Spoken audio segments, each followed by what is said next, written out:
रावण ने तपस्या की, अमरता का वरदान मांगा। अमरता का वरदान प्राप्त तो नहीं हुआ, पर नाभि में अमृत प्राप्त हो गया। सुना, वैसे तो तुम अमर हो नहीं, देवता जरूर अमर है, देवता अमर है, पर रावण की कमजोरी नाभि में थी, नाभि में अमृत था। इसको योग की दृष्टि से, कुंडली जागरण की दृष्टि से कहते हैं कि कोई अपने तेज को योग के बल पर नाभि में समाहित कर ले तो नाभि में बड़ी सामर्थ्यता होती, क्योंकि नाभि जन्म का मूल कारण। जन्म के बाद मां के गर्भ से कोई अंग जुड़ा रहता है तो वो नाभि होती। तो रावण को ब्रह्मा जी ने कहा, अमर तो नहीं हो सकते, पर तुम्हें अमृत दिया जा सकता है कुछ दिनों के लिए, जब तक तुम सुरक्षित रख सको, तुम्हारी अंतर बातें किसी को पता ना चले, तब तक अमर रह सकते, ज्यादा दिन नहीं, फिर जब तक तुम छुपा सको। रावण बोला, चिंता मत करो, हम इतना भौकाल बना देंगे कि हमारा पता ही नहीं चलेगा। फिर क्या, रावण ने अपनी नाभि में अमृत को छुपा लिया। बोलो सीताराम, जोर से बोलो। फिर तपस्या की। ब्रह्मा जी बोले, अब क्या है महाराज, कुछ तो वरदान दो, हम इतनी तपस्या कर रहे हैं, कुछ तो ठीक ठाक वरदान दो कि पृथ्वी पे हम टिक सकें, मांगो। रावण ने कहा, महाराज हमसे कोई जीत ना पाए। तो बोले, कैटेगरी बताओ, कैटेगरी बताओ, कैटेगरी, तभी वरदान दिया जाएगा। तो बोले, देवताओं में कोई सामना ना कर पाए। ब्रह्मा जी बोले, तथास्तु। देवों में कोई सामना नहीं कर पाएगा, गंधर्वों में कोई सामना नहीं कर पाएगा, यक्षों में कोई सामना नहीं कर पाएगा, किन्नरों में कोई सामना नहीं कर पाएगा, दृश्य अदृश्य शक्तियों में कोई सामना नहीं कर पाएगा, ऐसे वरदान दो। ब्रह्मा जी बोले, तथास्तु तथास्तु तथास्तु तथास्तु। भैया ये बता कितने वरदान मांगेगा? महाराज एक आध और दे दो। नहीं नहीं, अब बहुत हो गए, जितना तप किया था उतने वरदान दे दिए, अब रहने दो। रह कौन गया? बोले, महाराज नर और बानर रह गए। ब्रह्मा जी बोले, अब इतना बहुत है, इतने में काम चलाओ। तो रावण को मन में आया कि इतने वरदान मिल गए हैं, जब देवता हमसे जीत नहीं सकते, यक्ष हमसे जीत नहीं सकते, गंधर्व हमसे जीत नहीं सकते, तो नर बानर के ही लेखो माही है। नर बानरों की क्या गिनती है, इनका तो हम भोजन ही कर जाएंगे, तो कोई टेंशन नहीं है, आप जाओ। अब अभिमान में भरा हुआ रावण अत्याचार करने लगा। बोलो सीताराम, जोर से बोलो। भगवान शंकर ने विचार किया कि नारायण नर बनकर जा रहे, तो एक उपाय तो आ गया रावण को मारने का। नर और बानर दो हैं, दो ही लोग मार सकते रावण को। तो जब नारायण नर बन करके आ गए, तो हम शंकर बानर बन करके क्यों ना चले जाएं और रावण को मारने का पूरा उपाय प्राप्त हो जाए। बोलो सीताराम। विराज जी। तो आहा, सीताराम सीताराम सीताराम सीताराम सीताराम। अच्छा, हमें लगो कि जो अंजा चिल्ला रही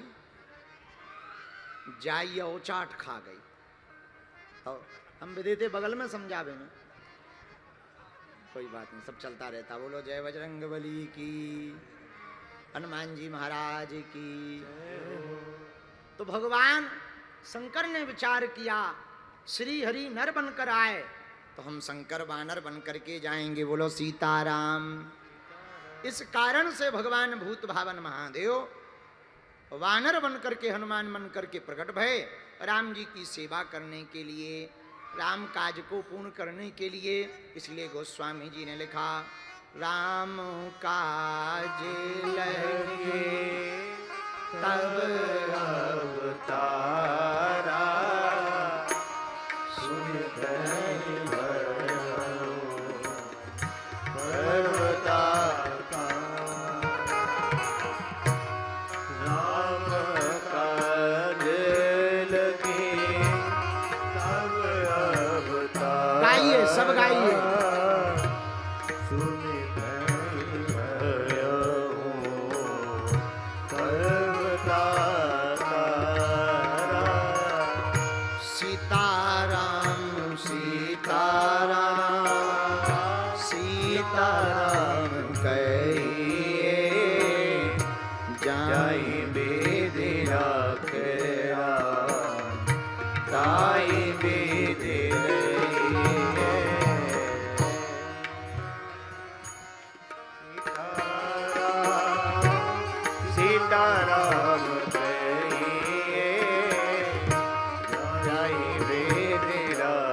इन 7 कारणों से भगवान शंकर हनुमान बनकर के प्रकट भय।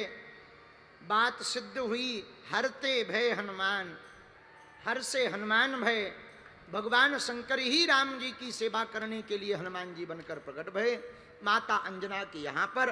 कल हम लोग तीसरे दिन जब कथा करेंगे विराम की, तो हनुमान जी के कुछ विशेष चरित्र पर कथा करके विराम करेंगे। कल की कथा थोड़ा और पहले शुरू होगी, 4 बजे।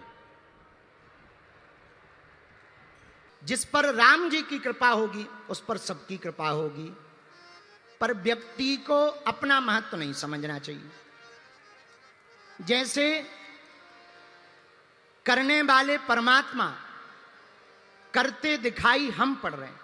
जैसे साउंड है, सुनाई पड़ रहा है कि नहीं, पर साउंड थोड़ी बोल रहा है। साउंड तो आवाज पहुंचा रहा, बोल तो कोई और रहा है। वैसे ही हम लोग करते दिखाई पड़ रहे हैं, करवाने वाला तो कोई परमात्मा बैठा हुआ है,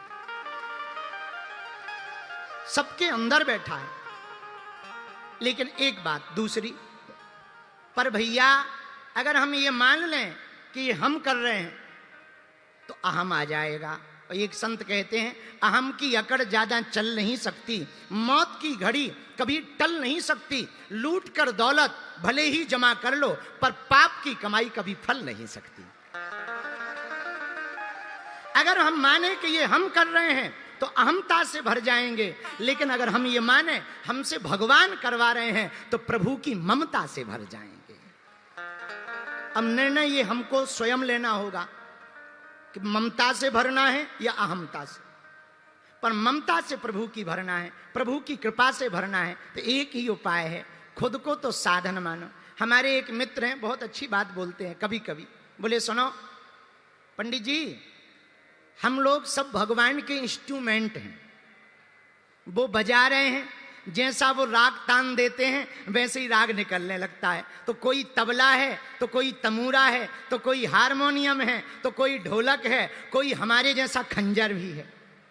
बजा वो रहे हैं, भगवान जिसको जैसा बजाना चाहे वैसे ही उसके गीत निकल रहे हैं। हम लोग इंस्ट्रूमेंट हैं, बजाने वाला परमात्मा है। हम लोग साधन हैं, परमात्मा साध्य है। हम लोग जीवात्मा हैं तो वो परमात्मा है। हम लोग नदी का पानी है तो वो नदी है। मेरे पागलों, हम लोग अगर मिठाई है तो परमात्मा मिठास है।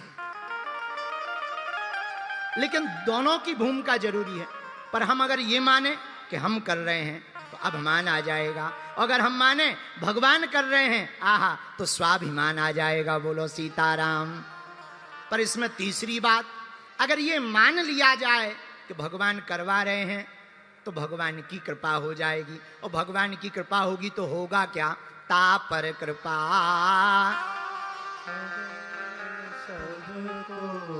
जिसको राम जी की कृपा मिल जाएगी उस पर सबकी कृपा हो जाएगी। हम आज पत्र पढ़ रहे थे जब, तो कोई विजय कुमार जी हैं, उन्होंने कहा महाराज परमात्मा होते हैं हाँ या ना? यदि होते हैं तो हमें सुनाई, उनकी बातें सुनाई क्यों नहीं देती? हमें पक्षियों की बात सुनाई देती, पशुओं की बात सुनाई देती, पर परमात्मा की बात क्यों नहीं सुनाई देती? विजय कुमार, तुम्हारे कान खराब होंगे, तुम अपने कान ठीक करवाओ। अरे परमात्मा की पुकार सुनाई तो देती है, तुम सुन नहीं रहे। अब तुम कहोगे कि कौन सी आवाज है, कौन सी भाषा में बोलता है? भगवान तो सभी भाषाओं में बोलते हैं, क्योंकि भगवान की अपनी निजी भाषा थोड़ी है। भगवान की तो भाव की भाषा है। कोई हिंदी में प्रार्थना करे, कोई अंग्रेजी में करे, कोई फारसी में करे, कोई उर्दू में करे, कोई तमिल में करे, कोई मलयालम में करे, कोई जर्मनी में करे, कोई फ्रांसीसी भाषा में प्रार्थना करे। तो इसका मतलब ये थोड़ी कि भगवान ये कहेगा कि नहीं नहीं हम तमिल भाषा नहीं समझते, हिंदी में ही बताओ। नहीं, तुम तो किसी भी भाषा में प्रार्थना करो, भगवान भाषा को नहीं देखते, भगवान भेष को नहीं देखते, भगवान भोजन को नहीं देखते, भगवान तो भाव को देखते हैं। भाव की भाषा भगवान सुनते हैं तो भाव की ही भाषा बोलते हैं। आपने कहा कि हमें सुनाई नहीं देता, अंतर मन में जो परमात्मा बैठा है वो तो बहुत बार बोलता, बस तुम सुन नहीं पाते। कारण पूज्य श्री नारायण दास भक्तमाली जी मामा जी कहते हैं कि हम परमात्मा के सन्मुख नहीं हैं तो पास, लेकिन एक बिस्तर पर दो लोग लेटे हों पर उल्टे लेटे हों, एक दूसरे की तरफ पीठ किए हों, तो दोनों का मुख नहीं दिखाई देगा। दोनों का मुख कब दिखाई देगा? जब आमने सामने हो। उसी प्रकार परमात्मा है तो अंदर, पर तुमने उनकी तरफ पीठ कर ली है तो वो ना तुम्हें दिखाई देता ना उनकी आवाज सुनाई देती है। तो एक उपाय है विजय कुमार जी, 63 की बजाय तुम 36 की बजाय तुम 63 हो जाओ। 36 रहोगे तो उल्टे रहोगे और 63 हो जाओगे तो दोनों आमने सामने हो जाओगे। तो 36 की जगह 63 हो जाओ तो भगवान की बात सुनाई दे सकती है। अब आप कहोगे महाराज ये 63 क्या है? चलो 63 के बारे में भी सुनो। विजय जी 63 का मतलब है भगवान के सन्मुख होना। आहा, रामचरितमानस में गोस्वामी जी ने लिखा, सन्मुख हो ही जीव मोहि जब ही और जन्म कोटि जब जब जीवात्मा परमात्मा के सामने जाता है, भगवान गोस्वामी श्री तुलसीदास जी कहते भैया उसके जन्म जन्मों के पाप कट जाते हैं। बोलो सीताराम, और जोर से बोलो। एक बात और विजय कुमार, आप कहते कि परमात्मा की बातें सुनाई नहीं देती, दिखाई नहीं देते। सुनो, जब मंत्री या मुख्यमंत्री बिजी हो जाते हैं तो वो अपने पीए को भेज देते हैं। उसी प्रकार जब परमात्मा नहीं आ पाते हैं तो वो महात्माओं को भेज देते हैं। तुम्हें परमात्मा की बात नहीं सुनाई दे रही पर महात्माओं की तो सुनाई दे रही, और अगर महात्माओं की नहीं सुनाई दे रही तो परमात्मा की भी सुनाई नहीं देगी। बोलो सीताराम। तीसरी बात, इसी में पांचवी बात, 4 हो गई, पांचवी बात विजय कुमार, पांचवी बात यह है कि अगर परमात्मा की बात को सुनना है तो पहले आत्मा की पुकार को सुनना पड़ेगा। आत्मा की पुकार को सुन लोगे तो परमात्मा की पुकार सुनाई देगी। अब आत्मा की पुकार कैसे सुने?